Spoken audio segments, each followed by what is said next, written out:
Islamic Republic of Pakistan. My country is facing different types of issues nowadays. The situation is getting worse day by day. Since its formation, we cannot brag about stability in our motherland. If I must mention the most popular issue, inflation, we know that we are in the worst stage of poverty and people are constantly suffering. If I highlight the political instability, everything is before people's eyes. Everything is visible.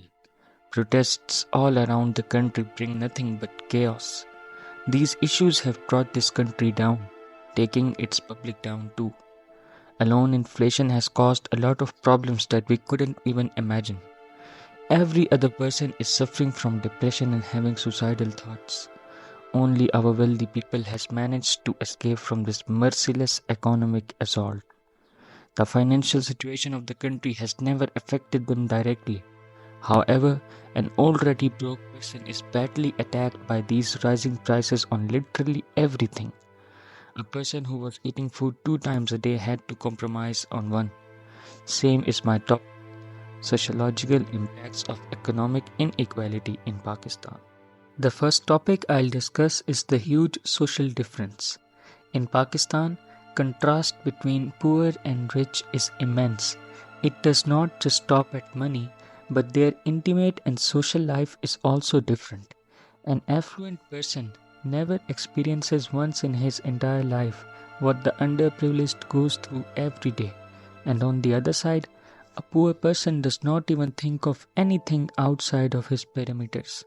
The meal upper classes consume in their daily life is nothing less than a luxury for the lower classes. Their luxuries are 3 meals a day, which they cannot afford for themselves or for their kids. Rich are getting new cars and buying properties and going for tours. But a broke man, he is still struggling just for a shelter or meal to at least live. This difference creates a big social split affecting how people live and interact. The next crucial difference lies in educational opportunities. Prestigious schools with well-organized education systems such as LGS, Beacon House and Roots are often far beyond the reach of the lower and even middle class. The steep fees associated with these institutions make them inaccessible for many families.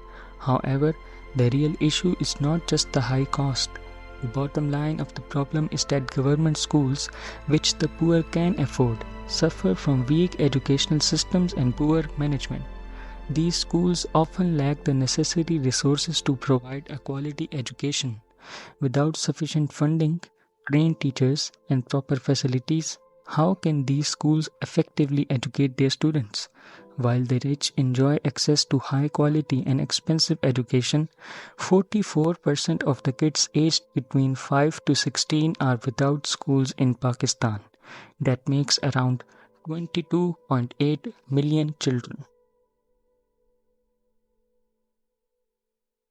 Pakistan में आज भी ऐसे इलाके हैं जहाँ पर लोग 3 वक्त खाने के लिए लोग तरस रहे होते हैं और पहले पानी आता नहीं है और जब आता है तो वो इस काबिल नहीं होता कि बंदे पी ले जरासीम से भरा होता है और बीमारी का एक सोर्स होता है तो ये सब हमारे पास पैसे के अनइवन डिवीजन की वजह से हो रहा है अगर हम लोग इन इलाकों के बरक्स हम लोग देख लें इस्लामाबाद लाहौर साइड पे तो वहाँ पर आज भी ऐसे इलाके हैं जहाँ पर लोग 20-20 करोड़ की 30-30 करोड़ की गाड़ियाँ ले रहे हैं देखें जी आजकल के ज़माने में जो अनइवन डिस्ट्रीब्यूशन ऑफ मनी की आप लोग बात करते हैं मेरे ख्याल में तो इसमें ऐसा जितना कोई इशू नहीं है क्योंकि जो गरीब हैं उनकी अपनी चॉइसेस हैं सारी जो पढ़ाई कर रहे हैं वो कमा रहे हैं आगे और जो पढ़ाई नहीं कर रहे अपने पुराने ट्रेडिशन चला रहे हैं कि जनाब मेरे बाप ने खेती बाड़ी की है तो मैं भी खेती बाड़ी करूंगा तो वो तो फिर इस तरह की शिकायतें नहीं कर सकते ना जहाँ तक बात है टैक्स की तो most of the people are paying their taxes ठीक है थोड़े बहुत होंगे गवर्नमेंट में इशूज़ पर Of course, we cannot forget about the health sector of Pakistan.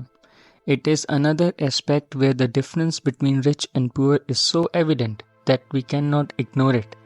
The wealthy can afford top-notch medical care for even minor problems, while the poor struggle to just get medicine. Lower classes suffer to obtain basic health care, which is their elementary right. There are very few functioning government hospitals. When they do exist, they have almost no facilities.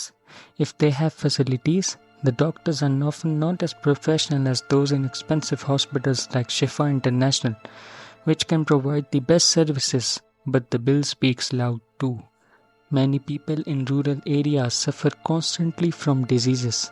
Minor issues like a cough can grow into serious infections if left untreated. The difference is clearly visible, yet the government isn't paying much attention to it.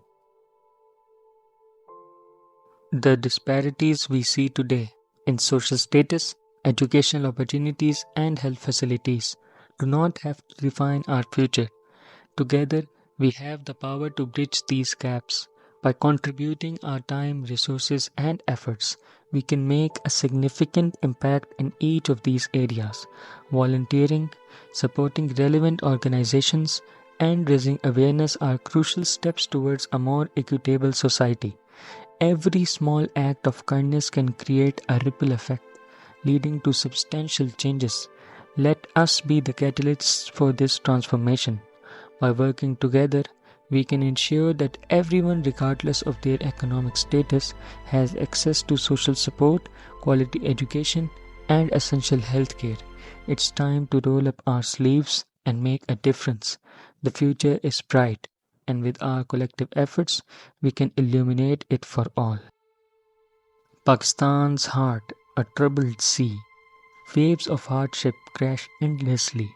Inflation's tide, a hungry swell, but hope's a current, strong and well. Rich and poor, divided shores, knowledge's bridge forevermore. Healthcare's gap, a churning tide. Together we'll swim, side by side. Kindness a seed, in hearts we sow. Equality's garden, watch it grow. Hands join hands, a rising tide. Pakistan's future we'll confide.